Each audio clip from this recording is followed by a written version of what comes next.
kasih gue beatbox. Kok bisa? Gak bisa. Gue baru mulai dengan beatbox. Gak bisa gue. Beatbox. Yo, selamat datang di podcast Sobat Kino, podcast film paling kompeten di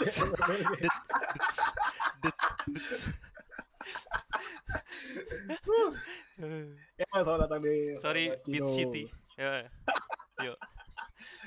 Selamat datang di Sobat Kino XXI, saya Sobat Kino 1. Saya yang kedua.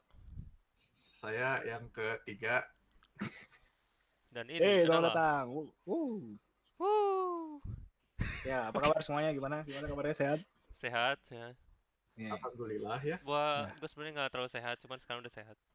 Oh, oke. Ya, semoga lo selalu sehat lah ya. Ya, terima kasih. Lo cuma boleh makan yang nasi kacang merah gitu. Apa gitu? Enggak sih. Ini cuma kebetulan ada ini aja. Sayurnya itu. Oh, okay. Nggak, gue sakit kepala doang kemarin. Oh, damn. Headache. Semoga get well soon, Sobat Kino 2. Udah sembuh. Oh, oke, udah. Ya, semoga selalu well. Alright, oke, kita masuk ke segmen berita karena banyak berita yang perlu dibahas. Oh ya? Let's go. Shit. Segmen news. Berita pertama adalah Mulan kontroversi. Mulan lagi, wah.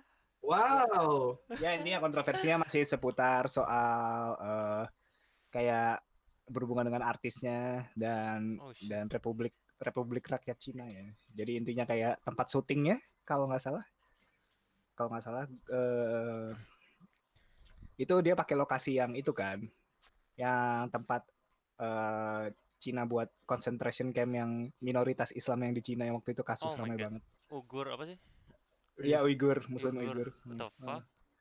Jadi kayak filmnya kayak ngasih thanks to regional government-nya situ.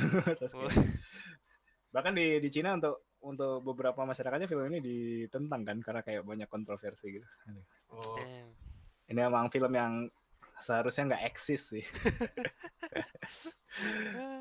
Kacau ya. Banyak. Ya, udah semoga banyak yang beli 300. Kemarin gue udah lihat ada berita juga ngebahas soal secara box office, tanda kutip box office, film ini juga lumayan sukses sih ya karena 30 USD. Ya, karena Disney Shield banyak banget ya. Iya. Terus kan dia ngalahin Tenet kan box office-nya. Oh my god. Karena kan Tenet belum rilis on demand kan. Oh gitu. Dia baru rilis di teater dan itu pun di negara-negara maju kan, bukan di belum ada di negara-negara kayak Indonesia gitu. Jadi kayak di negara-negara dunia pertama. Ya udah deh. Ya, kita masuk ke berita kedua. J.K. Rowling mau bikin baru tentang buku baru tentang murderous cheeseman who dressed as a woman to kill his victim. Drop. Apa?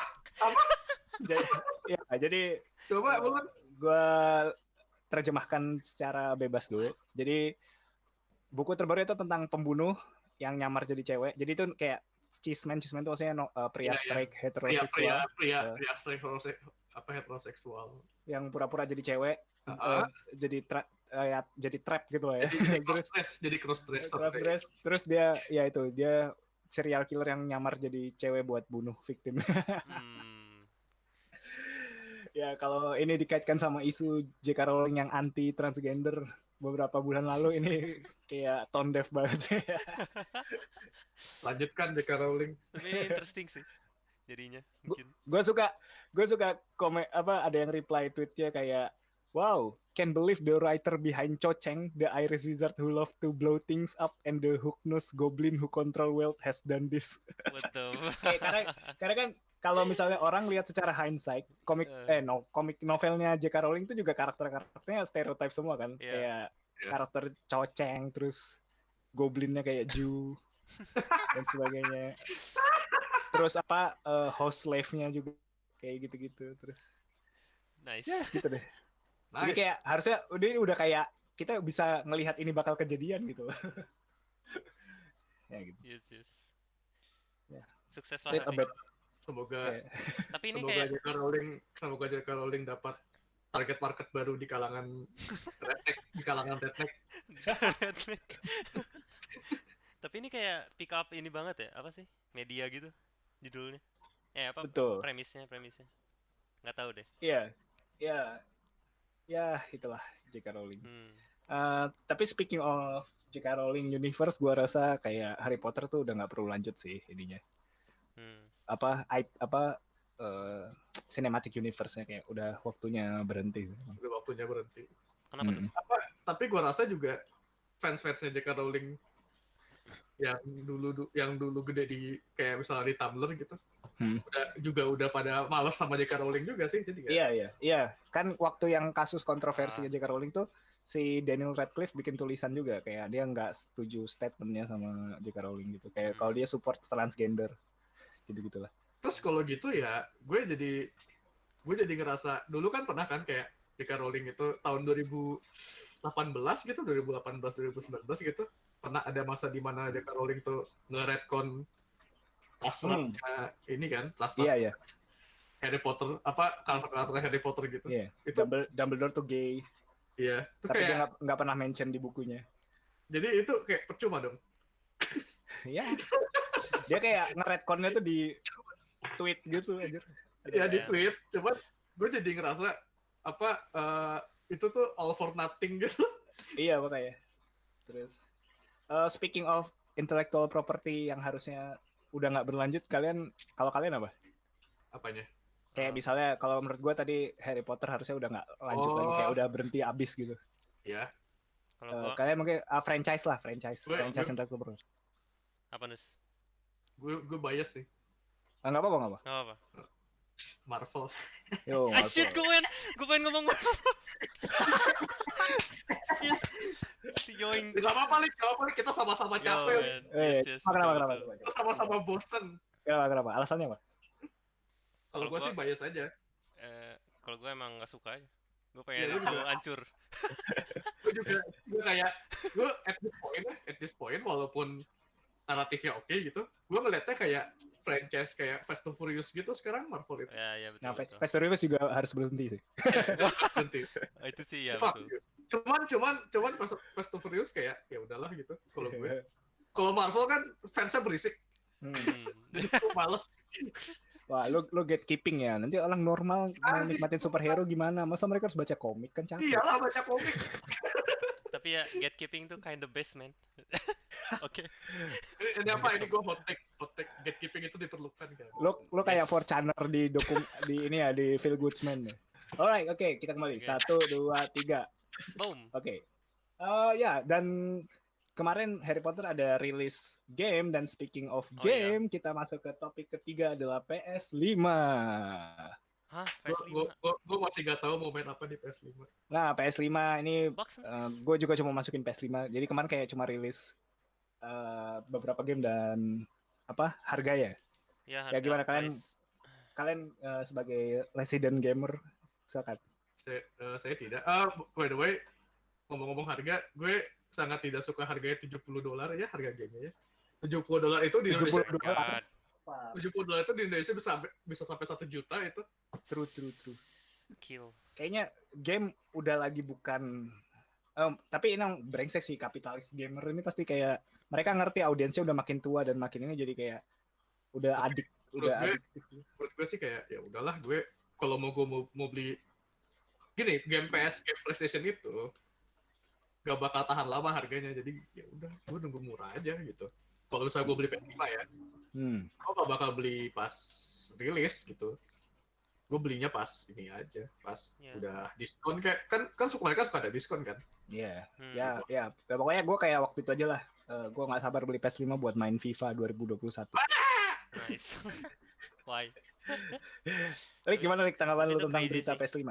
Yang waktu reveal harga juga ya, yang harga konsolnya sampai berapa? 599, gila sih. Gua kayaknya nggak bakal itu. Gue lebih mikir Xbox. Tapi gue ngerti eksekutif Sony itu kayak manfaatin orang-orang lagi pada di rumah gitu. Iya. Mereka mau ngeluarin duit sebanyak apapun buat ada hiburan di rumah gitu. Ya sama di YouTube sebenarnya ceiling Sony itu banyak banget kayak crazy Iya gitu. banyak banget gila. Makanya bikin confidence sih menurut gua si Iya. Sony-nya. Alright, oke. Gua pusingin ini ntar. Oke, ya. Tadi sampai mana ya? PS5. PS5. Alright, oke. Bener. Oke, jadi ada talks lagi soal PS5? Gak ada. Cuman tadi gue baru sadar kalau pas kita rekaman ini lagi Tokyo Game Show gitu. Oh, alright. Terus Tokyo Game Show gitu. Terus apparently Pelik nggak nunggu apa-apa gitu, jadi nggak nonton. Gue Ya. juga gitu. Jadi ya udah gitu. Gua nggak gitu ibu sih. Jadi Gak gitu Oke. suka game ibu. jadi yang apa pick my interest gitu cuman Puyo Tetris 2 gitu. Apa itu? Tetris. Monster Hunter ya? Tetris sama Monster Hunter Rise gitu. Cuman ya udah, gue soalnya kalau Monster Hunter kan udah beritanya udah dari lama gitu. Jadi sekarang kayak cuman ngulang informasi lagi gitu. Kalau Puyo Tetris ya Puyo Tetris gitu. Tetris tapi Puyo. Tetris tapi Puyo udah gitu. Puyo Cuman tapi gue Tetris. Sebuah game yang sangat memaksimalkan fitur engine PS5 ya. gue gak yakin gue ya pasti bakal di PS5 sih. Cuman gue pasti beli di Switch. Alright, oke. Oke, kita masuk ke berita berikutnya karena tidak ada tambahan lagi. She-Hulk. Itu maksudnya kalian suka Hulk? She-Hulk. Saya nggak suka Hulk, tapi saya suka She-Hulk. Ya, kalian suka Hulk kalau perempuan? Suka. Ya, jadi castingnya udah ada untuk apa? Disney Plus series She-Hulk. Pemerannya adalah Tatiana Maslany. Kalau kalian nggak tahu siapa itu mungkin bisa Google aja. Tatiana Maslany dia main di series seperti Orphan Black, Perry Mason, dan film Stronger, Woman in Gold, The Foe, Destroyer, Three Below. Gue nggak tahu film-film ini, gue nggak pernah nonton semuanya. Gue nggak tahu dia siapa. Gue nggak pernah lihat dia, jadi gue nggak tahu. Ya, jadi intinya dia jadi She-Hulk. Oke, kalau kalian lihat orangnya, menurut kalian gimana? Gue nggak tahu orangnya, jadi gue komentarin karakternya aja. Oke. She-Hulk tuh sebenarnya karakter underrated sih. Underrated gara-gara ya gue underrated gara-gara orang ngira dia tuh ini kan apa sih kayak Hulk tapi cewek gitu, which is true gitu. Yes. Sama gue ngeliat sejarahnya dia menarik sih. Nggak menarik sih, sama sebenarnya gue nggak bilang menarik, menarik tapi nggak menarik sih. Soalnya dia dibuat karena biar DC nggak bikin si Hulk gitu. Waktu itu Stanley kayak ini kan lagi perang copyright gitu kan sama DC, terus kayak dia bikin karakter cuma buat biar DC nggak bikin aja gitu. Dia bikin si Hulk gitu.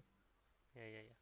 Padahal Hulk udah punyanya Marvel gitu, jadi kayak gue bingung kenapa gitu. Ya.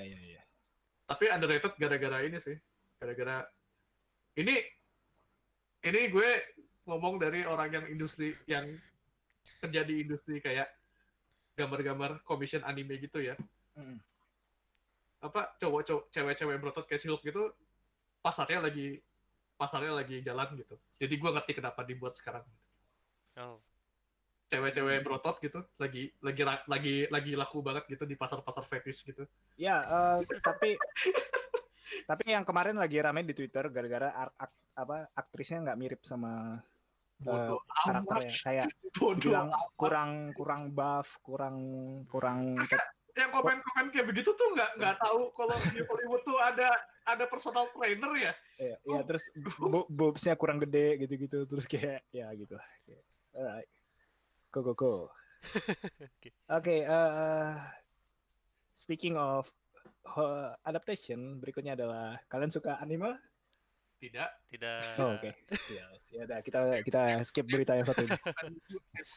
Oke. Apa kita tetap masukin. Ke anime terfavorit sepanjang 2017. Overrated anjir. Kimi no Nawa. Overrated anjir. Kira Dragon Ball. Oh ya, Dragon Ball juga. Kira Naruto. Naruto juga, ya. Kimi no Nawa adaptasi Hollywood sudah menemukan director bernama Lee Isaac Chung. Dia siapa? Dia terkenal dengan filmnya yang kemarin cukup ini Minari. Dia kayak Minari gue pengen nonton sih tapi belum sempet. Kalau tentang Korean American gitu. Oh, drama. Dia drama gitu. Rotten Tomatoes 100%. Ya. Buset. Film A24 coy, A24. A24 wah based. Wah, base. Ya gitulah. Jadi gue bingung gimana kayak karena ini kan apakah nanti settingnya Jepang atau settingnya di Amerika? Kalau settingnya Jepang gue nggak nonton. Ya, gue juga kayak ngapain? Settingnya Amerika gue nonton. Gue kebayang kalau set kan itu kan filmnya sangat kultur Jepang banget ya. Gue bayangin kalau jadi kultur Amerika terus kayak di perkampungan Amerika di Texas terus cowboy terus wah, kalau itu gue nonton. Terus naik truk terus apa yang si ceweknya kayak ngomongnya pakai aksen South gitu. Nyau karena nyau. Kalau itu gue nonton, itu gue bakal nonton.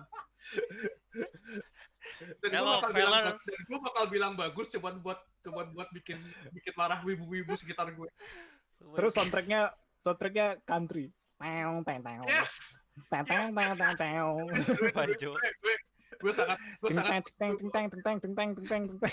ini ya daripada saudaranya nggak bisa tangkap apa kayak budaya Jepang kayak gitu, mendingan bikin Amerika sekalian gitu.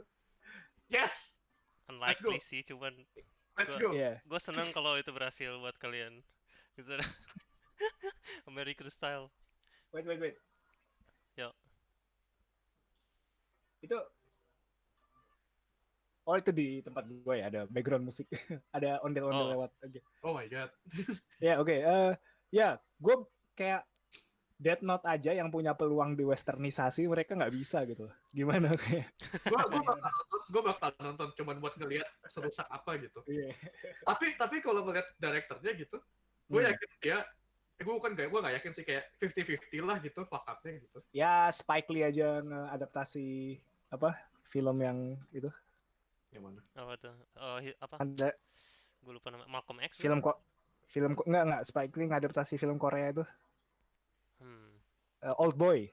Spike Lee ngadaptasi Old Boy aja gagal. Iya, karena itu sih, karena westernisasi tuh sebenarnya tergantung director juga sih.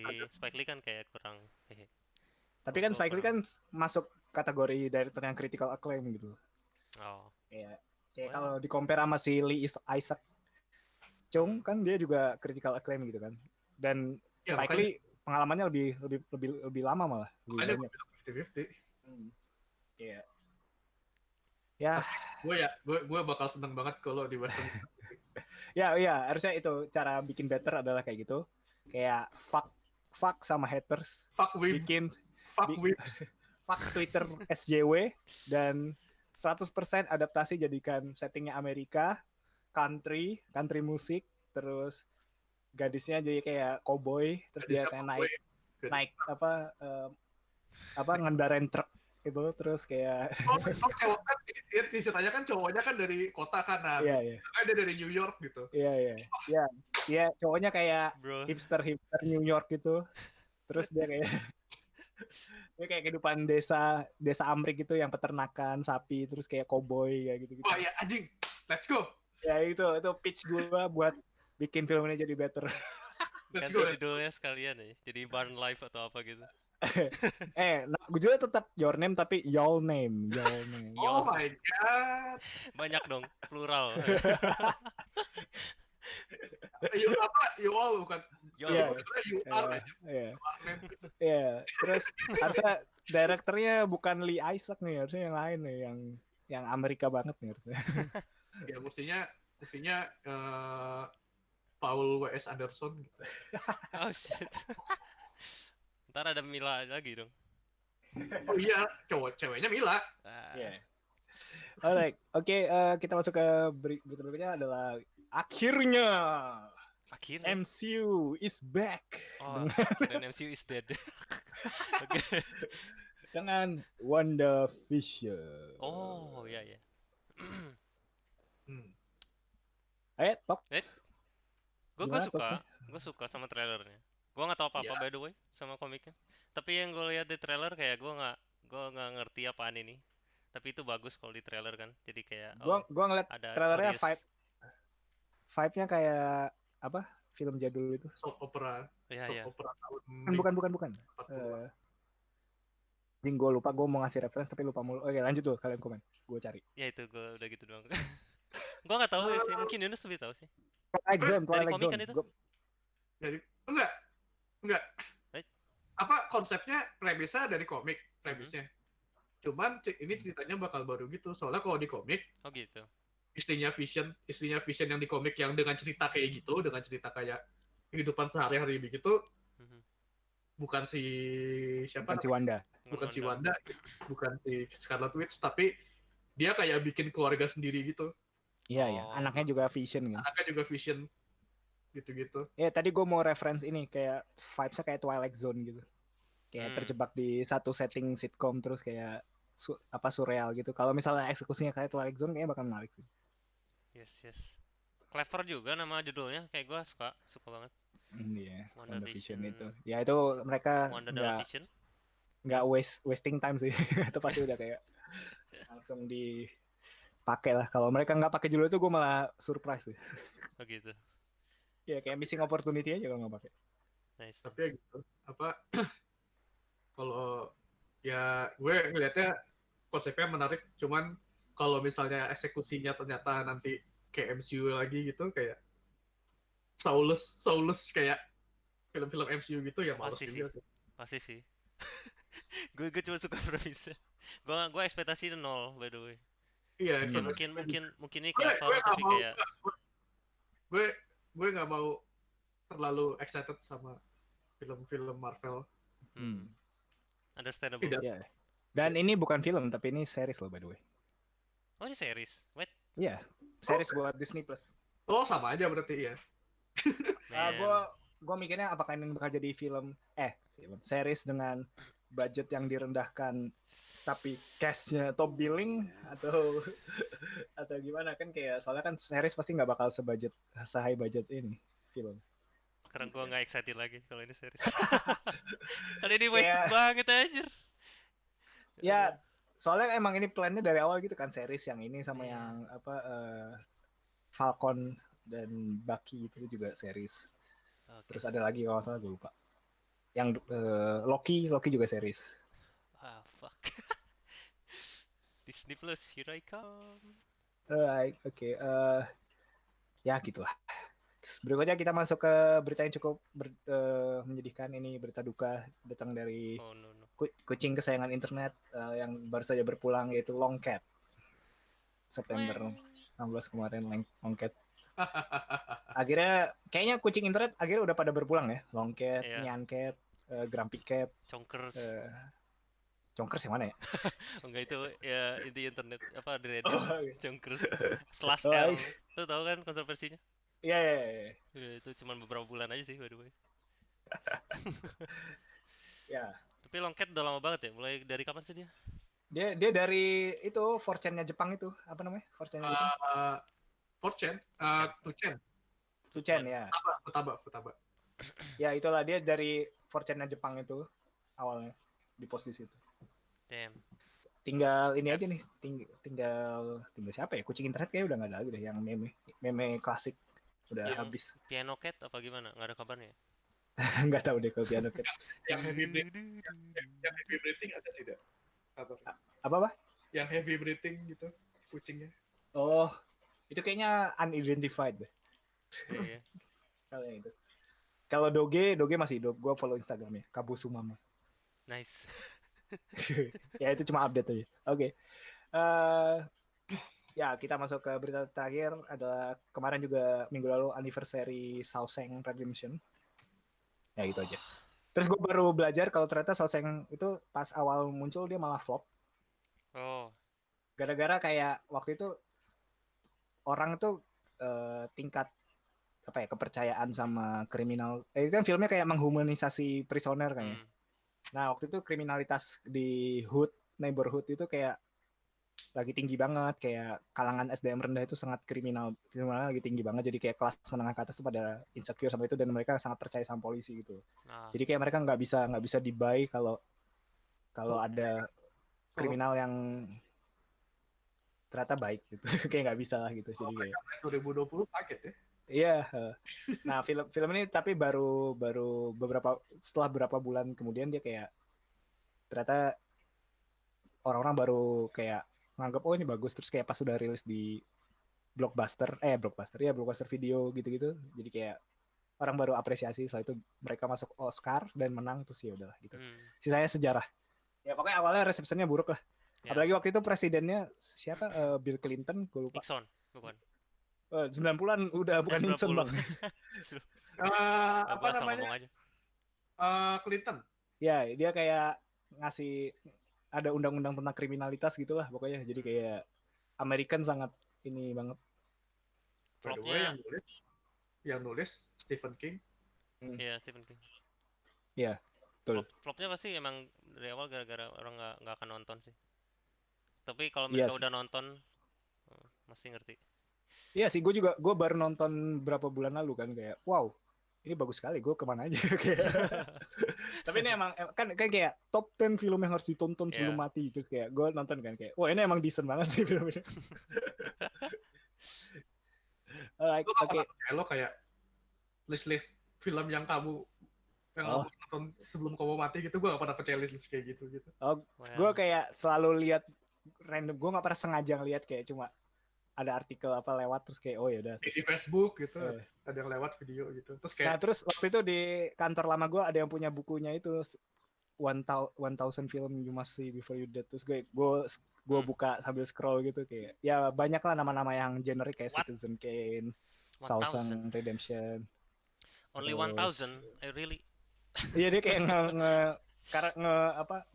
ngepadatin jadi 1000 doang, tapi dia bukunya lumayan tebel, kayak satu film dijabarin bikin kayak semacam satu esai gitu, jadi kayak alasannya kenapa harus nonton gitu-gitu. Alright, oke, itu aja dari gua sekarang. Ada lagi mau tambahin sebelum kita masuk ke film yang di review? Kayaknya udah. Alright, oke, kita masuk aja sebelum kelamaan. Oke, kita masuk ke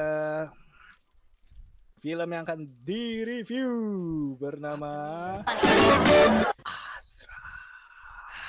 Yeah. Judulnya bukan itu, Jet. Oh ya, betul. Apa judulnya? Azrax melawan sindikat perdagangan wanita. Azrax melawan sindikat perdagangan wanita. Alright. Oke. Gua bakal baca sinopsisnya. Ini dari wowkeren.com. Oh my god, oke. Wow. Fanny, 24 tahun, dalam kurung Nadine Chandrawinata, wartawati sebuah surat kabar ibu kota yang sangat memperhatikan nasib para korban kekerasan dan bergerak terus memberitakannya sekaligus menyelidikinya. Dia dibantu oleh pacarnya, Ricky, 25 tahun, Mario Irwinsyah, aktivis LSM yang mengurusi TKI. Karena tulisannya Fanny berkali-kali ke kantor TKI ilegal yang digerebek petugas dan berbuntut izin usaha TKI ilegal ini dicabut, yang membuat bos sindikat marah besar dan berusaha akan memberikan hukuman kepada Fanny. Azrax, 45 tahun, Gatot Brajamusti, pemilik pesantren dan padepokan persilatan yang terkenal sering menolong sesama, menjadi tumpuan dan harapan para korban tersebut untuk bisa menolong dan menemukan serta membawa kembali keluarga mereka. Loh, ini kok titik komanya ngawur banget anjing. Terus secara kebetulan Budi, 27 tahun, Yama Carlos, dia adalah seorang preman terminal yang jago berkelahi, juga kehilangan keponakan yang sangat disayangi, Jamila, 15 tahun, Tamara Tiasmara. Karena ikut TKI ilegal, berdasarkan keyakinan dan kepercayaan yang jago berkelahi, dia berniat mencari dan menemukan keponakannya. Ricky, yang juga menangani TKI pemilik LSM itu, merasa khawatir akan keselamatan Fanny yang sudah ikut menyelinap dan rombongan TKI ilegal untuk mendapatkan informasi yang akurat menuju Hong Kong. Karena kesamaan kepentingan tersebut, tanpa sengaja ketiganya, Azrax, Budi, Ricky, bertemu di bekas kantor PJTK ilegal yang sekarang berubah menjadi kantor titipan kilat. Panjang banget, masih ada 2 paragraf lagi. Oke.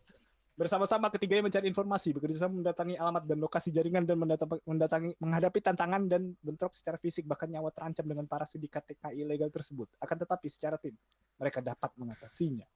Dari tahapan proses pencarian tersebut, setelah menelusuri markas-markas yang ada di Indonesia, akhirnya mereka sampai juga ke Hong Kong. Tanpa kerja keras dan keberanian, sangatlah sulit untuk menemukan tempat para sindikat ini. Apa deskripsi cerita? Akan tetapi karena kecintaan Budi terhadap keponakannya, cinta Ricky terhadap Fanny, dan rasa kemanusiaan Azrax pada warga di kampungnya menjadi kekuatan, keberanian, dan tidak takut melawan ancaman walaupun akan kehilangan nyawa sekalipun. Demikian Azrax. Genre aksi drama, tanggal rilis September 5, 2013, Studio PT Gatot Brajamusti Film. Oke. Let's go. Let's go. Fuck. Siapa mulai? Gue ya, karena gue. Hypnosis ya. Right, shit. Dari mana nih? Oke, kita karena selalu dengan formula yang sama, kita mulai dengan yang disukai di film ini. Right, oke. Apa yang gue sukai dari film ini adalah shit. Apa ya yang gue genuinely suka dari film ini? Genuinely suka tuh gue gak ada sih. Kayak ironis semua gitu loh gue sukanya. Apa ya? Gue tau Jat. Apa tuh? Yang gue genuinely suka adegan pas Mamang ngomong pas Mamang ngomong kok nggak cium tangan Mamang gitu tuh itu kalau misalnya ke filmnya nggak jelek itu keren anjir. Ya itu powerful sih, mantep. Ya. Itu reference, itu Godfather reference gitu. Ya. Gue adegan yang gue genuinely suka adalah para aktornya sangat serius sekali semuanya. Terutama Yama Carlos, dia kayak kelihatan 100% actingnya. Makanya dia marah kan ketika film ini di make fun itu dia beneran genuine marah gitu. Iya kan yang di Twitter waktu itu yang. Ya tapi gimana dong? Iya kayak karena gue bisa ngerasain kalau dia di acting di film ini dia beneran serius gitu, kayak actingnya totalitas jadi seorang Pak Le yang nyari keponakannya, terus kayak beneran yang dia di pesawat nendang itu emosinya di totalitas. Terus yang dia ketemu bos mafianya yang di Hong Kong terus kayak ditinju, terus kayak sama supir taksi juga yang dia nggak bisa bahasa Inggris, terus dia nanya-nanya ini. Ayo bantu saya. Iya gitu ya. Bantuin terjemahin. Iya terus kayak dorong-dorong, dia goyang-goyangin orang, dia beneran totalitas emosi. Dia satu-satunya orang yang satu-satunya aktor yang di situ tuh kelihatan acting sebagai orang kampung gitu loh. Iya. Selling banget gitu. Iya betul. Dia bener berapi-api sih. Terus apa lagi yang gue suka ya? Oh gue suka bule yang pas di yang Indonesian Chicken. Iya Indonesian Chicken itu gue suka. Indonesian Chicken. Gue juga suka. Yang you. pas Jamilanya bunuh diri terus dia kayak bingung mau ngapain, terus kayak Jamilanya mau sholat terus dia kayak oh you want to pray, oh iya, terus kayak dia keluar you want me to go outside kayak gitu. Itu bule kursus FBI ya. Itu BTW bulenya mirip Colin Farrell di film Batman yang baru ya. Kalau lo lihat lagi, coba lihat lagi terus perbandingan deh, pasti mirip. Ya. Apalagi ya yang gue suka, genuinely suka, gue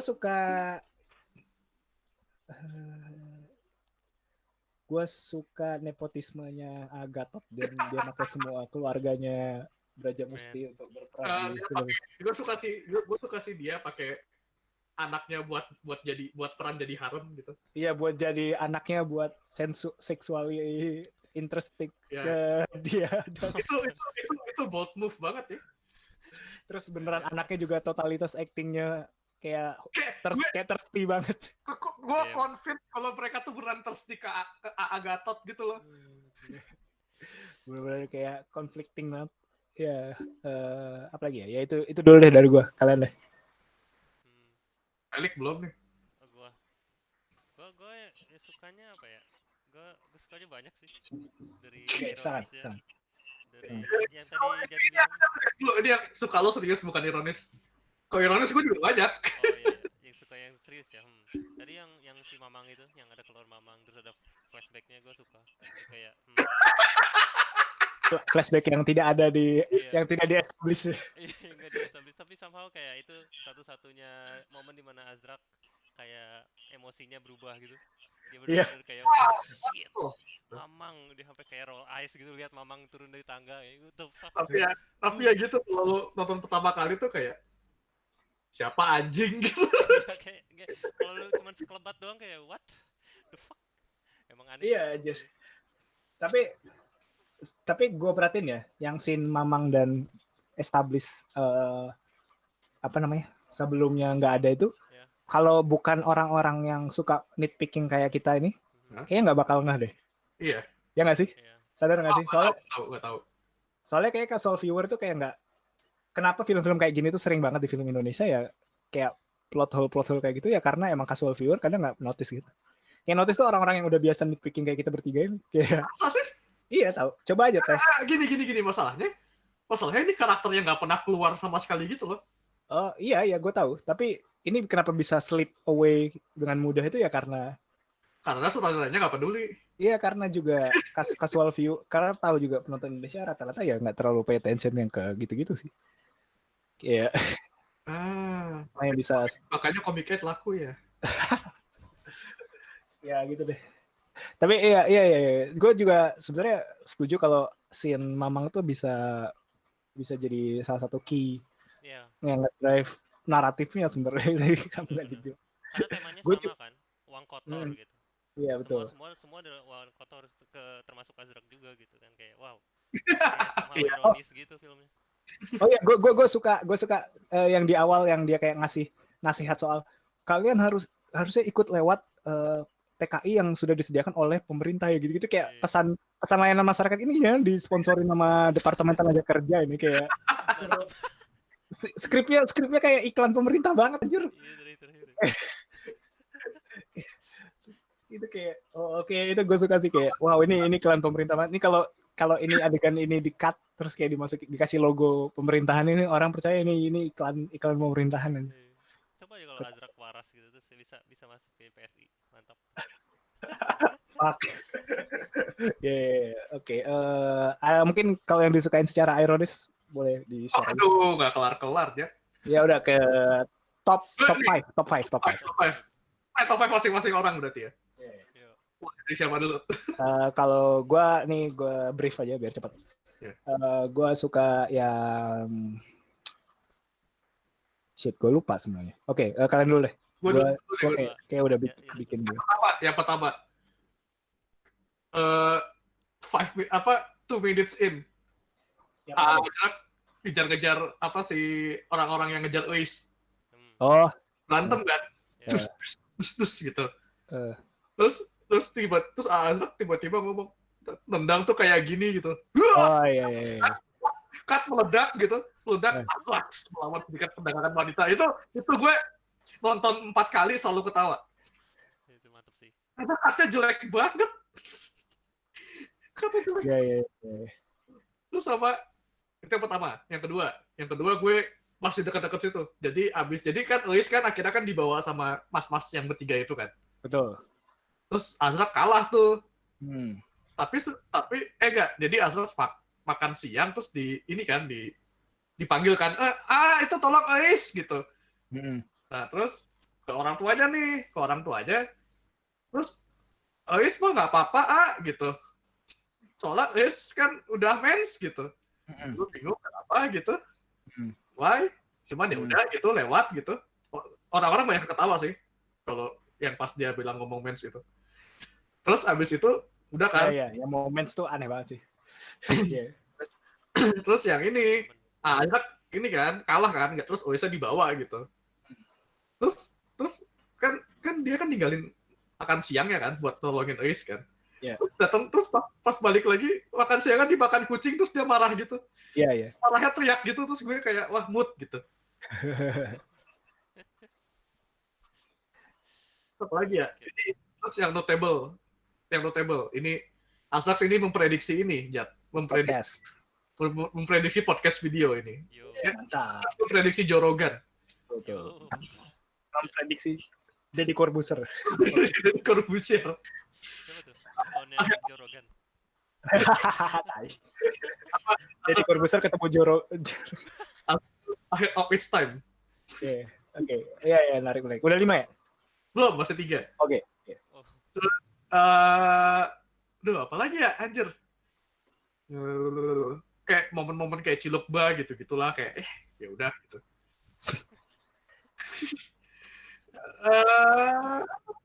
Gue baru nonton soalnya tadi sore. Oh, ini ya, sama adegan berantem di warnet. Itu juga, cuman gara-gara dia berantem di warnet gitu. Iya. Terus abis itu nyolong motornya dibawa sampai terakhir gitu. True. Itu gue suka gara-gara konsisten gitu. Gue udah nyolong motor orang gitu, gue pakai sampai akhir gitu. Betul. Terus pas ngejar Mamang lompat-lompat gitu kan motornya, hebat. Anjir nggak ada rampnya, kok bisa loncat. Salah satu ability-nya ini Azrax. Iya betul, ability Azrax yang kita nggak tahu. Betul. Alright. Udah 5? Gue udah 5 sih. Oke, ya udah, oke. Mungkin udah 5. Ya, Rick lu mau duluan atau gue duluan? Ya lu dulu deh. Oke, kalau gue yang satu adalah gue suka portrayal Azrax ini sangat ini ya, one dimensional banget. Wih, kan Buck Steven Seagal. Iya betul. Kalau di berita, kalau di kapanlagi.com katanya Buck Steven Seagal. Mantap. Terus kayak gue suka conflicting message-nya, kayak pesannya moralnya adalah kayak dia memberantas kayak kejahatan seksual gitu-gitu kan. Tapi dia kayak nge-portray Azrax itu sebagai womanizer gitu. Tiba-tiba semua yang udah diselamatin sama dia kayak dia womanizer, tapi dia tidak terpancing hawa nafsu, Jat. Iya gitu, kayak sane man.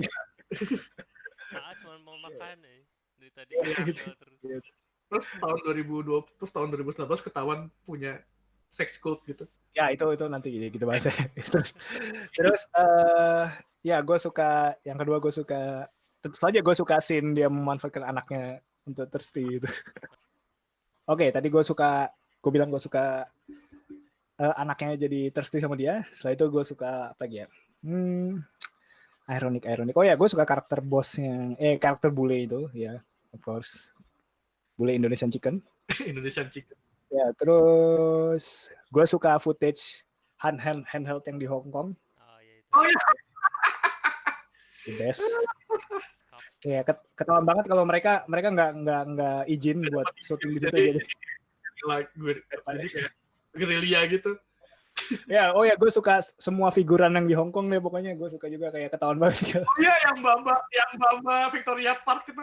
Iya, itu juga. Terus apa ya Mas gitu. Terus cameo Reza juga aneh banget di itu. Are you Indonesia or Philippines? Iya itu. Terus kayak itu kayak scene nggak penting banget anjing. Terus habis ketemu Reza kan Reza kan lawan security, terus dia minum whisky gitu. Oh iya. Oh iya, dia minum alkohol gitu. Aduh, parah banget sih ini katanya. Enggak, itu kalau kata orang itu bukan whisky, Jat. Itu jus apel. Oh, jus apel. Iya. Katanya es teh manis. Iya, bisa. Kalau jus apel kan kayak orang nggak expect gitu. Jadi orang lebih ketawa dengar jus apel. Easy man gitu. Yes. Enjoy hospitality, enjoy. Terus apa lagi ya gue suka? Kalau orang-orang kan bilang suka yang nyabut lampu taman kan. Oh iya. Tapi kalau gue pas ngelihat lagi setelah lama nggak lihat, gue biasa aja sih sebenarnya. Iya, gue juga biasa aja sih. Masih banyak yang lebih. Kalau lo pertama kali ngelihat, lo kaget gitu. Iya emang. Habis itu ya udah biasa aja gitu. Soalnya kan gue kan nobar bareng teman-teman gue kan. Iya. Teman-teman gue yang baru nonton pertama kali lihat lampu taman tuh ketawa semua, cuman gue biasa aja gitu. Jadi kayaknya emang kayak jokes yang adegan yang lo bikin ketawa kalau pertama kali ngeliat, tapi kalau udah tahu gitu lo magicnya hilang gitu loh. Iya. Tuh ya, gue suka ini juga pas Azrax akhirnya nyampe ke tempat yang ke gudang yang tempat para TKW-nya di situ. Terus dia kayak ciluk banget gitu kan, terus TKW yang nggak kenal dia pada takut gitu sama dia, kayak gitu kayak. Ya kan mukanya kayak seksual predator, jadi gue nggak. Dandanannya sih in general. Terus ya ini terakhir adalah yang gue suka adalah si Azrax, dia body count-nya lumayan banyak. Dia bunuh orang, dia nggak mikir aja. Ngomong bunuh orang, bukan aktor sih, stun ekstra yang itu yang pas dia nerbu rumah Mamang yang dia nendang terus jatuh ke taman yang bagian bawah, terus dia kayak gitu. Itu best supporting actor. Iya, terus kayak dia kayak dibanding sama aktor yang lain, karakter yang lain, kayak kalau si Yama Carlos kan kayak masih dia ngemukul-mukul orang, tapi dia kayak hesitant gitu buat ngebunuh gitu kan, kayak masih ada moral kompasnya. Ini Azrax beneran kayak pas dia ngelempar pisau yang ngebantu si Yama Carlos, terus udah kayak lempar pisau bunuh orang, kayak ngebunuh semut aja gitu kayak. Iya aja, darah dingin banget sumpah, bener Steven Seagal. Itu namanya jihad. Iya, jihad ya. Oh, mantap. Alright, oke, Lik, lu gimana? Gue kayak nambahin dikit aja sih. Karena udah kalian ngomongin juga itu, so gue setuju sama itu. Paling itu karakternya Azrak yang kayak dia nggak simpatik banget. Kayak waktu siapa temen gue nggak tahu siapa karakternya, yang dia katanya istrinya pulang bawa uang sama Oh, banyak anak, iya, terus kayak iya. Oh iya, kamu bukan itu genuinely lucu sih. Itu genuinely lucu banget sih. Iya, itu pas iklan Gap Naker tuh. Itu itu genuinely lucu sih. Ya, istri saya baru pulang bawa anak gitu. Anaknya keling, Pak. itu lucu banget sih. Itu genuinely lucu sih. itu kacau sih, gue bingung. Itu kayak terus kayak jeleknya kayak ya bagus dong bawa anak. Ya lo pikir anjing. Iya, makanya goblok banget sumpah. Terus kayak nggak simpati gitu, kayak ya mungkin itu bukan salahnya dia, terus kayak shit, itu kan baru Nah, makanya kayak what the fuck. dari situ kita tahu kan moral kompasnya Azrak tuh cuma pengen nyelamatin gadis-gadis muda anjir. Nggak peduli sama yang udah berumur dan udah punya suami gitu. Dia cuma mau nyelamatin gadis muda. Terus gue suka endingnya kayak yang semua orang pramugari itu dia datang ke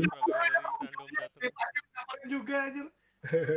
Ya, sekalian deh mumpung gue mau shout out ke itu figuran yang Cina yang Mas Binus itu. Mas Binus yang pakai topi itu dia kayak orang Indonesia yang pura-pura jadi orang Cina dan pura-pura jadi orang Indonesia, jadi kayak double acting gitu. Jadi gini, jadi pas mereka kan si Nadine kan diperkosakan, terus abis itu abis itu kayak ada adegan di mana Nadine lagi tepar gitu, terus yang lainnya pada bercanda-bercanda gitu kan pakai tanda kutip bahasa Cina gitu. Pas di bioskop gitu, temen gue sebelah Cina gitu, ngerti bahasa Cina gitu, kayak ngomong ke gue gitu, anjir Cinanya ngasal gitu. Iya, makanya kayak orang Indonesia yang pura-pura jadi orang Cina dan orang Cina pura-pura jadi Indonesia, kayak double acting gitu dia. Aneh banget aja. Apalagi yang pas si Yamakarosnya disiksa itu kan, ada itu main itu juga kocak banget. Selain strawberry. Iya. Tapi gue suka, makanya Yamakaros actingnya di situ kayak itu opo gitu. Actingnya tuh kayak gini, actingnya Yamakaros tuh niat banget, tapi kok tuh nggak niat, jadi jomplang gitu, jadi lucu banget. Oke. Diolesin slice strawberry gitu kan, terus kayak Yamakaros kayak actingnya kayak kesakitan banget gitu. Iya. Oke. Oke, kita masuk ke segmen yang tidak disukai aja, biar cepat. Gua nggak ada sih. Gua nggak ada. Kayak semuanya itu semua kesalahannya tuh gini. Kayak semua kesalahannya film Azrak ini nih terlalu banyak, jadi gue udah nggak jadi ya udah gue ironis sekalian gitu. Iya, betul. Gue jadi nggak bisa hating, kecuali ya mungkin hating kayak yang bisa gue hating itu cuman motivasinya Gatot buat pas mau bikin film ini gitu. Tapi kan itu di luar film gitu. Ya betul. Ya, yang nggak berhubungan sama film ya. Iya. Kalau gue yang nggak gue suka apa ya? Yang nggak gue suka adalah mungkin lebih ke guanya kayaknya, kayak karena gue bukan salah. Gue ralat lagi. Sekarang image film ini udah terlalu overhype gitu, karena udah jadi cult banget, dan status cultnya bener-bener cult yang kayak rare karena bajakannya aja nggak ada gitu kan. Iya, ini statusnya buat gue udah kayak urban legend sih filmnya. Iya, betul. Jadi kayak kemarin pas gue nonton ulang tuh kayak gue terlalu sedikit high expectation gitu, karena kayak kalau gue jadi ketika gue nonton lagi gue agak sedikit kecewa gitu. Kayak tidak seindah memori yang gue ingat gitu.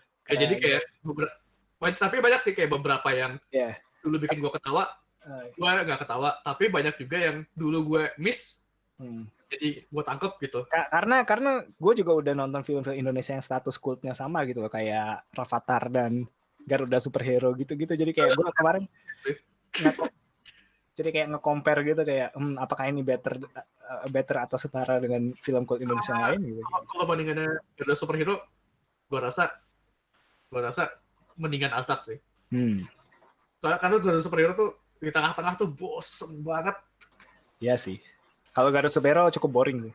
Boring banget. Kalau Rafathar? Gue belum nonton Rafathar. Cuman gue kayak enjoyable-nya sama yang ini. Iya. Kalau gue rasa Azrax tuh tiap ganti scene tuh ada aja yang bisa diketawain gitu. Yang gue yang tetap buat gue ada ininya gitu. Sama ini gue yang gue lihat negatif, tapi ini secara subjektif ya, secara objektif ya, bukan subjektif. Bukan berarti gue nggak suka ya. Yang gue lihat tuh pacingnya itu buruk banget sih. Kayak baru notice kemarin. That's the point buat gue. Iya makanya kayak. Poinnya juga sih kayak ngaruh dua hal itu. Iya. Tapi itu kayak buat gue that's the point, gue bisa ngetawain editingnya gitu. Iya makanya gue bilang tuh objektif kan, bukan subjektif. Kalau misalnya objektifnya banyak banget. Iya betul. Iya. Kayak siapa sih?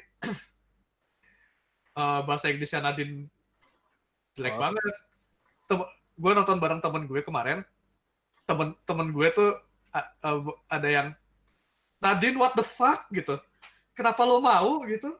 Tapi Nadine kan kalau lo tahu dia pernah yang dia ikut kompetisi Miss yang dia salah bahasa Inggris juga. Oh gitu. Iya, jadi Nadine maksudnya ini script gitu loh. Ya Nadine udah infamous sih bahasa Inggrisnya jelek. Jadi itu gue nggak heran. Anjing gitu yang ini bahasa Inggrisnya dulu gue ketawa kan yang pas Nadine debat sama Cina Binus. Sekarang gue cringe banget dengan bahasa Inggrisnya. Iya, jadi kalau lo cari ada waktu itu ramai banget sih di internet, kayak dibahas di berita juga. Nadine salah dia waktu dia kayak jelasin tentang Indonesia itu apa gitu kan di interview luar gitu. Terus pakai bahasa Inggris, terus dia salah nyebut gitu. Salah bahasa Inggris. Ini udah infamous banget. Kayak lo nggak bakal expect dari orang yang blasteran gitu padahal. Tapi yaudah. Dia blasteran. Oh. Jadi udah obvious guys. Tapi gue dulu pas SMA ada temen gue, ada teman satu angkatan gue yang blasteran Australia sama Jawa, terus kayak nggak bisa bahasa Inggris sih, jadi ya gue apa lagi ya? Ya kalau kontroversi di luar film ya itu nggak ada hubungan sama film, jadi mungkin kita nggak bakal terlalu banyak bahas. Tapi gue bakal mention soal film ini kayak sempat diperiksa polisi karena ada hubungannya dengan cuci uang dan sebagainya lah gitu. Jadi kayak laundry dan sebagainya. Terus juga Gatot dan Reza sendiri ada kasus kontroversial mulai dari narkoba, kult dan sebagainya. Jadi apa ya, figur yang sangat ya dia bisa jadi kayak dia bahkan menurut gua lebih daripada Tommy Wiseau gitu. Kayak Tommy Wiseau kan masih sekedar kayak orang stres aja gitu. Orang stres. Kalau dia beneran yang apa ya? Kalau menurut gue tuh basisnya kayak dia narsis deh. Iya. Gitu kok. Soalnya kelihatan banget sih kayak dia dibikin kayak hampir dia dibikin kayak invincible banget gitu kan. Kayak terus abis itu orang-orang kayak cowok-cowok pengen kayak dia gitu. Iya. Cewek-cewek pengen ngentot sama dia gitu. Tapi kan sebenarnya kalau kasus kayak orang kaya yang punya banyak duit dan akhirnya bikin film dan dia jadi aktor itu udah banyak kan, dimanapun ada kan, di negara manapun ada. Tapi yang bikin menarik dari film ini juga yaitu kontroversi di luar filmnya dan akhirnya filmnya cool juga, gitu-gitulah. Karakternya Gatot juga kan, dia emang betul. Insane gitu. Iya betul. Jadi ini kayak gue ngerasa ini nggak terlalu far remove dari real life-nya Gatot juga sih. Iya. Terutama bagian dia punya padepokan itu, padepokannya dia sendiri gitu. Dan kalau lo perhatiin juga screen time-nya Gatot tuh kayak hampir di semua scene ada gitu, kecuali yang dia tidak lagi di sana. Di semua screen ada. Kecuali pas sama Carlos sama adiknya lagi, sama keponakannya lagi ngobrol gitu.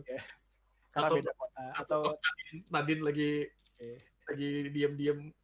Jadi dia selalu ada di semua scene gitu. Terus kayak yang terakhir tuh yang si Nadine sama si cowoknya berantem tiba-tiba. Iya. Terus tiba-tiba Gatot datang langsung baikan. Terus kayak what the fuck man. Iya, berkunjung di rumah sakit. Gue kayak ingat pas dulu nonton pertama kali ada yang gue bikin ketawa yang scene rumah sakit, terus pas gue nonton lagi gue lupa apaan ya. Gue kayak nggak ketawa lagi gitu. Tapi gue coba inget-inget. Ketawanya gara-gara ini sih. Gue masih tetap ketawa. Cuman nggak separah yang pas gue pertama kali, karena yang bikin gue ketawa itu adalah ini film bego banget gitu. Terus tiba-tiba pas adegan mereka berantem tuh tiba-tiba kayak ini kenapa tiba-tiba skripnya debat debat soal percintaan begini gitu loh. Iya. Out of nowhere gitu. Betul. Sama kayak yang pas debat sama Mamang gitu, tiba-tiba debat soal ideologi. Debat soal ideologi gitu di film goblok kayak begini gitu. Kayak sebenarnya lebih ke gue nggak expect bakal dapet dialog kayak begini aja gitu. Ketawanya gara-gara itu gitu. Oke. Ya, mungkin kita konklusi aja. Ada yang mau ditambahin lagi? Nggak ada ya? Udah, ada? Cukup. Udah sih. Oke, konklusi. Gue sulit sih, gue kayak antara kino nggak kino gitu kayak. Tapi kalau dibandingkan sama film-film cult Indonesia yang lain, ini menurut lo up there nggak? Ya, jelas. Ya, mungkin kalau gue disuruh kayak modern yang 2010 ke atas ya kayak Rafathar, Azrax gitu pasti masuk sih listnya. Iya. Tapi kino, tapi menurut gue kino tuh ada tingkatannya sih. Ya ini kan lagi-lagi kan kino tuh subjektif kan dari kita masing-masing. Tapi gue sendiri kayak menurut standar kino gue sendiri juga kayak apakah kino Living the Hype? Kino tapi ironic. Iya kayak susah juga sih. Jadi kayaknya gue sorry banget guys, gue nggak ngasih kino. Apa? Understandable. Ya. Ini hot take banget. Ya gue pengen banget ngasih kino, cuma apa ya? Mungkin seandainya gue pertama kali nonton ini. Iya. Mungkin gue bakal ngasih kino. Banyak banget adegan-adegan yang camnya hilang di second viewing.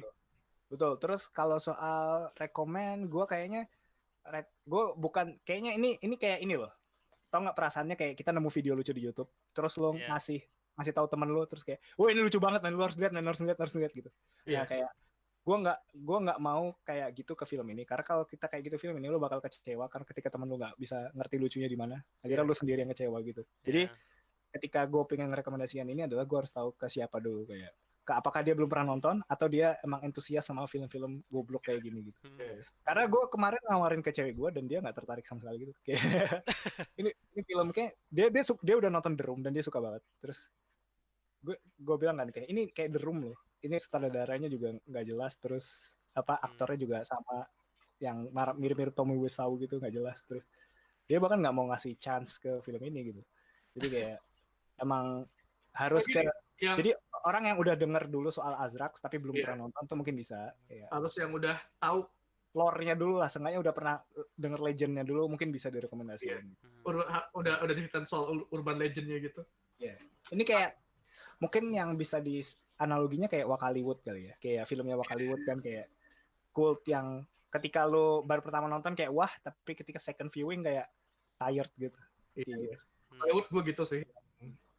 Mungkin Captain Alex kayak berisik banget anjing gitu. Cuman pas pertama kayak gue nikmatin banget yang DJ-nya tuh. Iya betul. Teriak gitu. Iya, DJ Emmy. Sama ini sih, kalau misalnya gue mau second viewing gitu, gue harus nonton sama teman-teman gue yang baru pertama kali nonton. Oh iya, itu juga gue baru ngerasain, mungkin karena gue juga nontonnya sendiri sekarang. Itu kayak film ini emang work best ketika nonton rame-rame sih. Iya. Makanya gue kemarin nonton yang kedua yang buat review ini, gue nonton sama teman-teman gue. Dan tidak mengecewakan karena gue senang ngelihat teman-teman gue reaksiin soal ini, soalnya teman-teman gue juga tipe-tipe yang nitpicking. Iya betul. Gitu. Oh iya, lebih tepatnya gitu sih. Kayaknya gue bakal rekomen ke teman-teman gue yang suka banget nitpicking film sih. Menurut lo kino nggak? Hah? Menurut lo kino nggak? Kino, oke. Buat gue kino. Ayo, Lik. Bebannya dulu sekarang, Lik. Nah, fuck. Hanya di tangan gue ya berarti. Masuk nominasi kino atau kino 2 atau apa tidak kino 2. Nanti hot take ini. Hot kinonya 2. Kayaknya nggak heran kalau gue kayaknya gue ngasihnya nggak kino sih. Kalau bisa kino ironically, gue pilih kino ironically. Iya, kalau bisa kino ironically, gue kino. Kategorinya terlalu banyak, men. Gue malas bikin kategori. Gue pilih kino karena gue kinonya ini ironis gitu loh. Bukan kalau misalnya gue bilang kayak objektif Kino atau enggak, gue jelas bilang nggak Kino gitu. Kecuali kita punya kategori baru namanya not Kino, cuman Kino not but Kino but.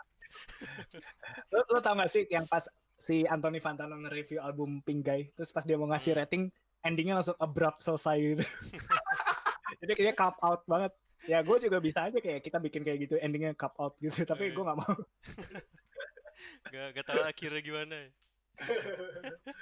Ya tapi gue nggak tahu kalau rekomendasi kayaknya gue ini deh, gue ikutin kayak rekomendasi kalian deh. Gue kalau orang yang suka nitpick atau orang yang enjoy kayak film stupid kayak gini, gue bakal kasih rekomend.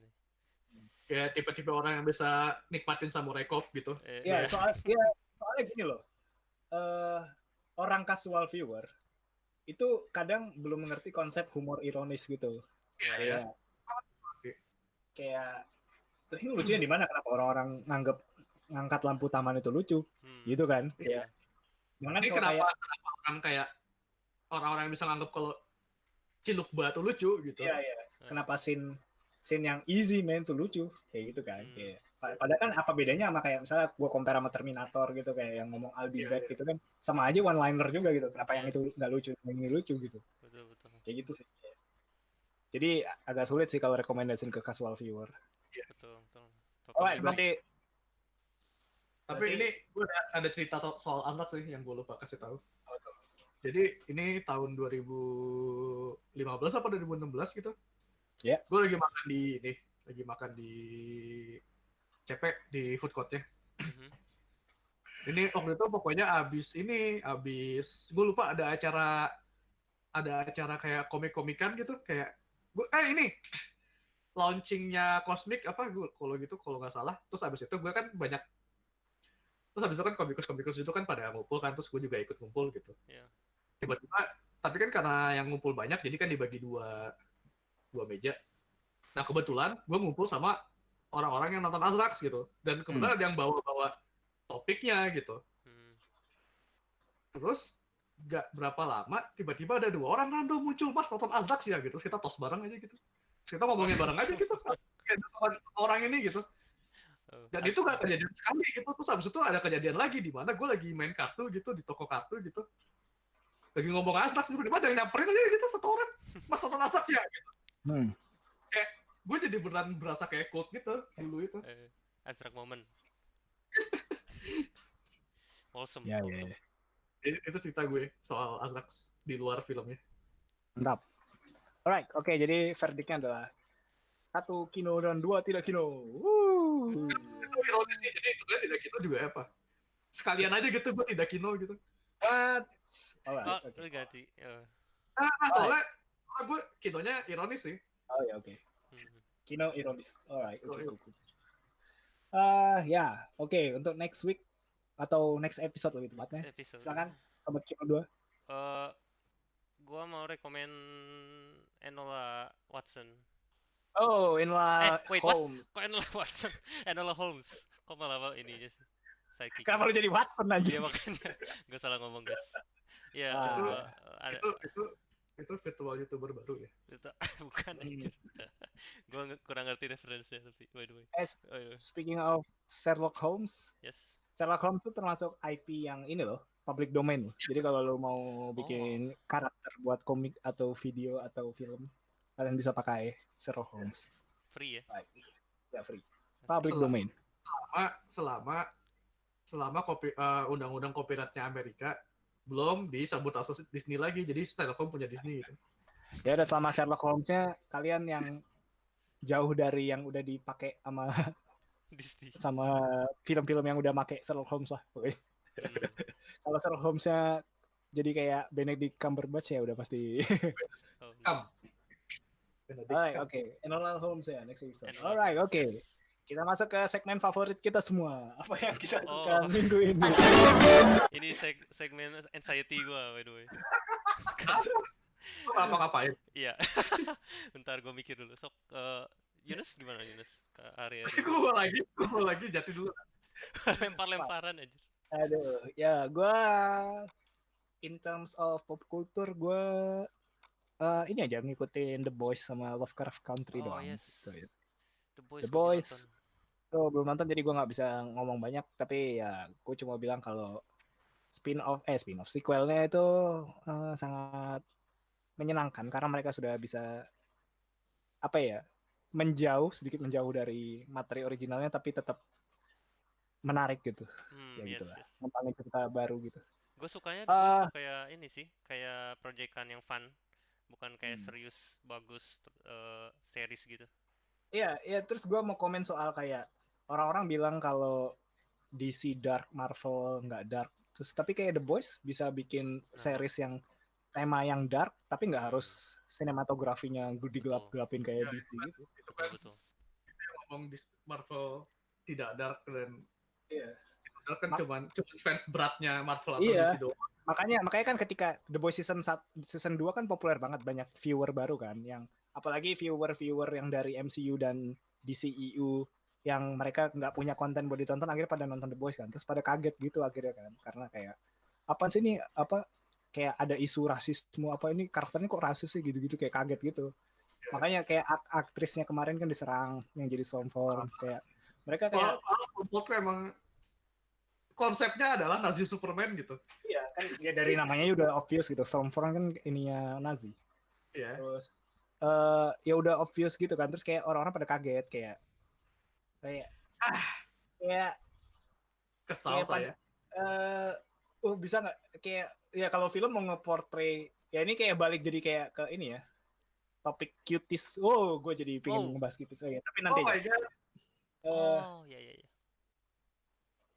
Kayak ada perdebatan kalau lu pengen ngebahas isu sosial nggak harus pakai isu sosial, motray isu sosialnya di film gitu kan. Tapi kan ya kalau misalnya kayak karakternya jadi rasis atau karakternya jadi pembunuh atau apa kan ya nggak apa kan ya, kayak untuk kan ya tergantung konsep karakternya gitu loh. Kalau misalnya karakternya konsep awalnya nggak rasis tapi tiba-tiba jadi rasis ya lo nggak apa-apa marah gitu. Cuman ini kan karakter baru yang emang dari awal emang konsepnya begitu gitu loh. Jadi ini kan kayak nge-portray villain di film kan. Kecuali kalau emang film ini menyebarkan ideologi supaya penontonnya jadi rasis atau apa gitu, mungkin baru kayak gitu kan. Kayak misalnya filmnya A Birth of Nation gitu kan, yang emang ngebuat ditonton KKK gitu. Ya itu wajar gitu.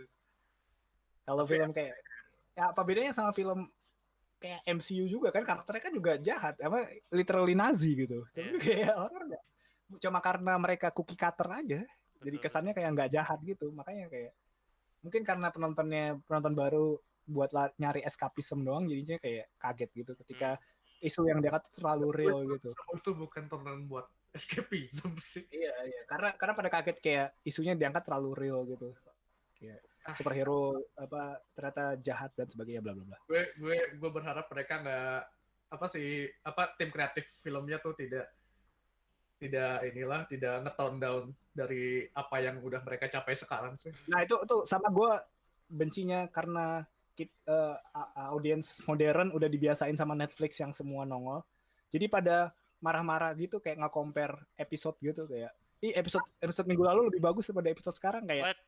Dude, ini kan season, jadi kayak series itu pasti ada naratif gedenya kan. Nanti lu nggak bisa nge-compare satu episode 6 sama ini sama kayak ini gue ngelihat ini gue ngelihatnya sama kayak orang-orang review anime per episode kayak ngapain anjing. Iya.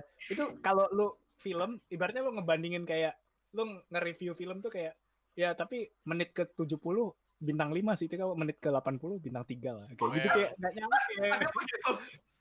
Enggak kalau misalnya kalau analogi kalau analogi yang sama diterapin ke film jadinya kayak gitu segoblok gitu. Iya, benar. Ya tapi tadi speaking of cuties, di episode yang hilang kita udah nge-review cuties secara singkat tapi cuties lagi. Enggak, gue nggak mau review tapi gue mau bikin PSA aja karena gue pingin semua orang denger ini kayak kalau ada gitu. Gue pingin sesungguhnya gue masih PSA kayak karena gue kesel banget baca-baca artikel yang kayak kalian harus nonton cuties dulu baru minta maaf sama sutradara, kayak dude kita udah nonton dan kita nonton kita worth it dan tetap creepy. It's bad, it's creepy, dan apalagi ngelihat behind the scene story-nya kayak produsernya nge-casting anak-anak kecil di tes twerking gitu yang mana itu unnecessary gitu-gitu. Terus kayak tadi sempat ngebahas, ada yang ngebahas juga gini kayak, loh kalau ini kan mau ngeportrait dancer gitu-gitu ya harus ngedance beneran dong. Maksudnya emang kalau ngeportrait drug addict nggak pakai narkoba di film gitu-gitu. Iya kan itu fake drugnya. Kalau mereka kan ini beneran twerking beneran gitu. Anjing logika lu di mana gitu. Sama ininya apa? Eksekusinya juga gitu. Kenapa dibikin sensual banget gitu loh. Bener, ini jadi kayak tetap gue ngerti pesan film ya, cuma nggak bisa gue belain juga gitu loh. Iya betul. Makanya kayak argumen gue yang di episode yang hilang itu intinya adalah kayak ini film festival bait untuk para audiens yang kalangan-kalangan elit yang nggak ngerti foreign culture, akhirnya nganggap karena foreign culture tuh ya bagus gitu kayak oh iya foreign culture good ya gitu kayak akhirnya dikasih semua award tapi nggak mikir sampai apa atau ya karena mereka pedofil aja ya udah ya itu aja sih pokoknya ini jangan nonton Cuties, it's not worth it man. Cuties guys, jangan kasih duit. Sebelum kalian end Cuties talk ini ngomong-ngomong soal Cuties dan ngomong-ngomong soal apa yang lo lakukan minggu ini, gue nonton Cuties kemarin. Wes. Gimana? Coba brief opinion. Berdasarkan ini episode yang hilang itu, ini literally sama sih. Gue lebih ngerasa kalau ini film yang di bawah rata-rata banget, kayak bener-bener disgusting, portraying children twerking, bener-bener low banget sih menurut gue. Crazy. Dan kita disgustnya itu bukan karena wah di luar sana ternyata anak kecil ini, bukan, tapi disgustnya sama filmnya gitu. Betul. Filmnya, gue mikirnya tuh pengen kita disgust sama realita, tapi lu nggak nge-portray realita itu, lu nge-portray film lu kayak gitu. Mereka literally nge-alter kayak beberapa hal, terutama yang si dancing itu sih. Kayak gue nggak tahu, gue berasa disconnect banget. Kayak ngelihat mereka nge-dance, kayak gue nggak pernah lihat dance semacam itu jadiin kontes gitu-gitu macam-macam, gue nggak ngerti. Itu kan sih, udah gitu karakternya aduh, kayak pakai bajunya mini banget gitu ya. Terus ada komentari juga sih, cuman tetap aja. Terus lo setuju nggak kalau semua karakternya unlikable? Ya, karena nggak ada orang baik di situ.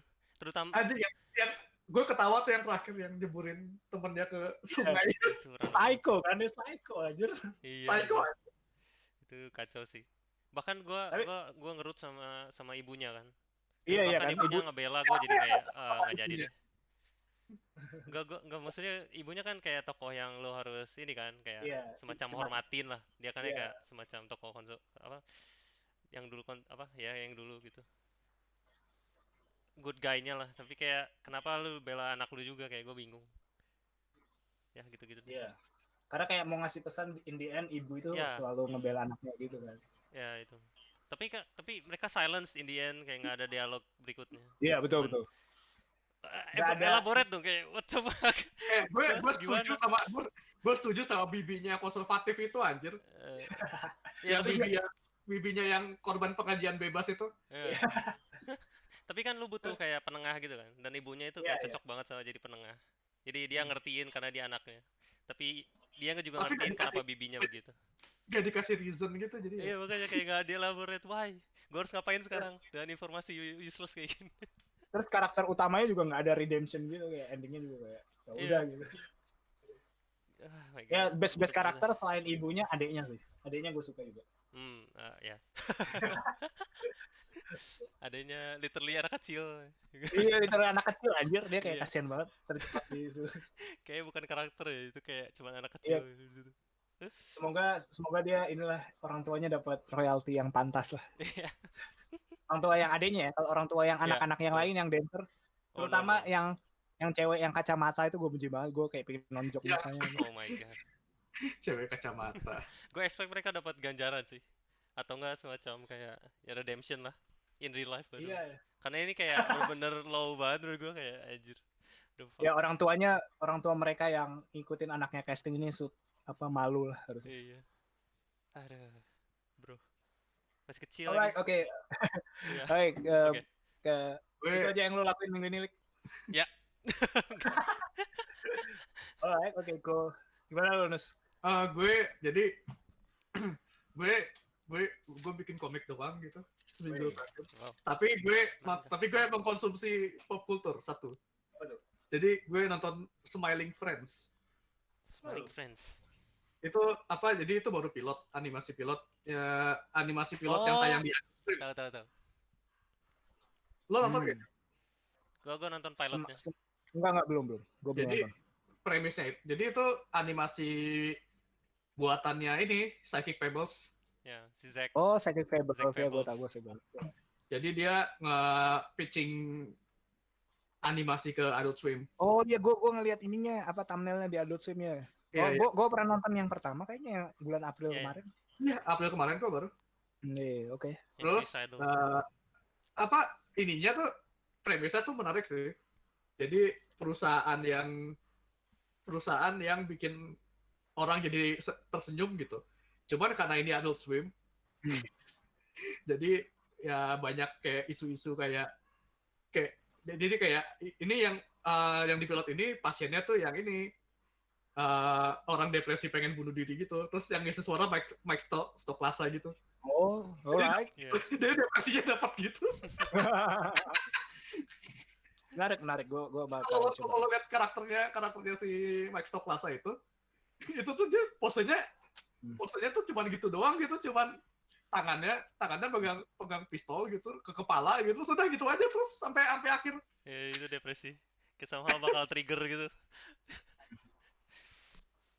Terus apa jokesnya tuh banyak banget yang ya tipikal animator YouTuber lah gitu. Yang LOL XD random gitu. Yang apa sih? Yang tikus itu? Yang tikus warna pink itu yang nyolong keju itu menurut gue kayak random banget gitu. Yeah, lol funny. Iya, lol funny. One animation. Kayak gitu-gitu. Oni gue suka sih. Tapi gue suka. Oni sekarang jadi streamer doang ya? Iya, Oni sekarang. Sama ini dia game dev sekarang. Oh. Bikin game dia. Bikin Bilbo, lupa gue namanya. Tapi dia juga bantuin di musik yang ini. Yang Smiling Friends juga. Oh gitu? Ya, banyak teman-temannya yang bantuin sih sebenarnya. Bagus lah, jadi balik ke animasi lagi aja. Ini kayak premis come true gara-gara yang itu Zack and Cody. Oni and Chris and Zack yang itu. Oh, itu apa? Adult Swim premis gagal kan. Iya, Adult Swim premis. Oh iya. Gue lupa namanya tuh. Yang Sleepy Cabin itu kan? Iya, Sleepy Cabin. Iya. Jadi ya saya sangat bersyukur ternyata orang-orang yang dulu animator YouTube tahun 2014 pada balik lagi bikin animasi. Betul. Tapi gue sempat ini sih concern gara-gara kontennya kan. Karena kontennya video funny animation di YouTube kan kayak nggak ada batasnya gitu. Apalagi dari Newground kayak bakal di tone down gitu kan. Tapi gue suka di Smiling Friends kayak waktu di pilot. Smiling Friends gue rasa dia udah mulai nemu titik ininya sih. Kalau misalnya kayak di komik gitu, kalau ada di komik kan lo punya ide, tapi lo punya editor juga, di mana editor tuh kayak nge-tone down, lo nggak boleh begini, mendingan begini gitu. Kayak dia udah dapat titik itunya sih, titik komfortnya dia gitu. Soalnya si Zack juga kan kerjanya nggak sendiri, dia kayak sama si John Cusack juga kan, dia juga YouTuber. Kayak benar-benar mantep sih duo itu. Jadi menurut gue ini promising, dan kayaknya orang-orang juga, dan ini juga tetap ini juga viral kan, kalau nggak salah. Iya. Orang-orang internet juga suka nih. Jadi gue rasa ini animasi bakal lanjut sih. Dan kalau lanjut, gue kayaknya bakal ngikutin sih. Alright, oke. Interesting. Gue juga bakal coba nonton nanti kalau ada waktu. Yes. Alright, oke. That's it for this episode. Terima kasih teman-teman udah menyempatkan waktunya. Sampai jumpa lagi di episode berikutnya. Untuk kalian semua yang kalau ada dengerin, like, subscribe, whatever, punch pregnant woman, whatever. What the fuck? Oke, sampai jumpa lagi di episode berikutnya guys. See you. Bye.